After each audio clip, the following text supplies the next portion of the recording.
My name is Dustin, and this is my story. I was not born into a Christian home. My parents divorced when I was about 4 years old, and I didn't grow up in church.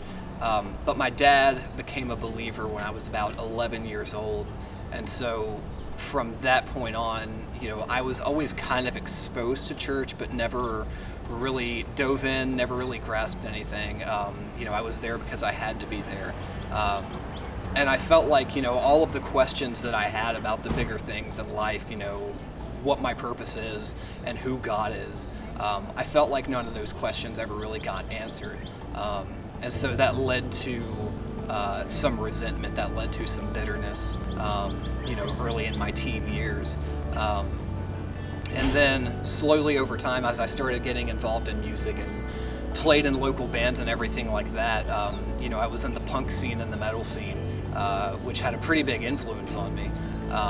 And so, that combined with this resentment that I had toward religion as a kid kind of led to me declaring myself an atheist at about 16 years old.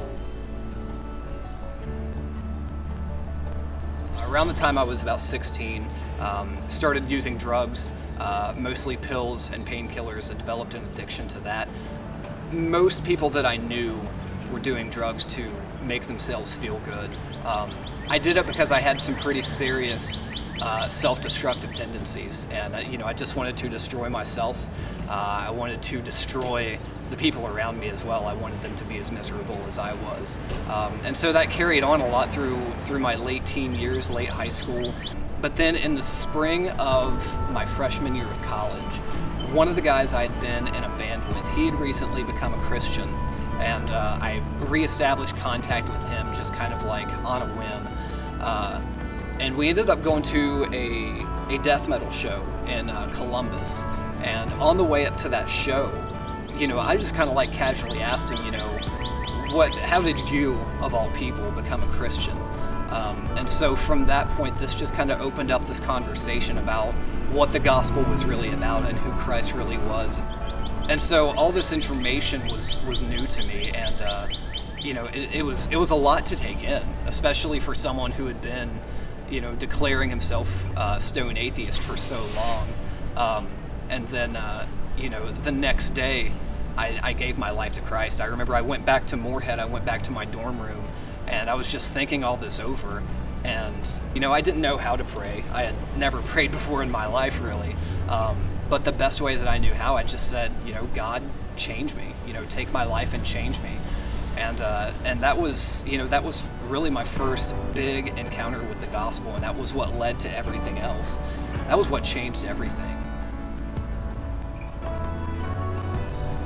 David in the Psalms talks about God being his shield and his refuge, and I think that's really where it comes into my story, is because had it not been for the radical transformation that God brought about in my heart, I wouldn't have had a way out of those addictions. And so, when God changed my heart and changed my life, it wasn't just a one and done thing. He continues to change me and continues to, mold my desires. And that's been a continually ongoing thing as far as how God has intersected in my life. The grace of God is the only thing that is protecting me from potentially slipping back into some of those lifestyle choices. The longer I go in my walk with Christ, the more I realize my need of grace. It's kind of a cool thing because, it shows just God's power, it shows God's grace, and, how patient He is with us, because He knows how weak we are. And so it's kind of a cool thing because my weakness gives more of a chance for God's strength to shine through. And that's where I am now, is just knowing that I stand in constant need of God's grace and God's love. I mean, there's no way I can do this on my own. Regardless of what we've been through, and even for people who have rejected God at various points, He is a God of grace, and His arm is never not extended to us. with the drug use from my teen years. I should have overdosed. I should be dead. But because of Christ's love toward me and his changing grace, I'm not. That offer is open to everyone.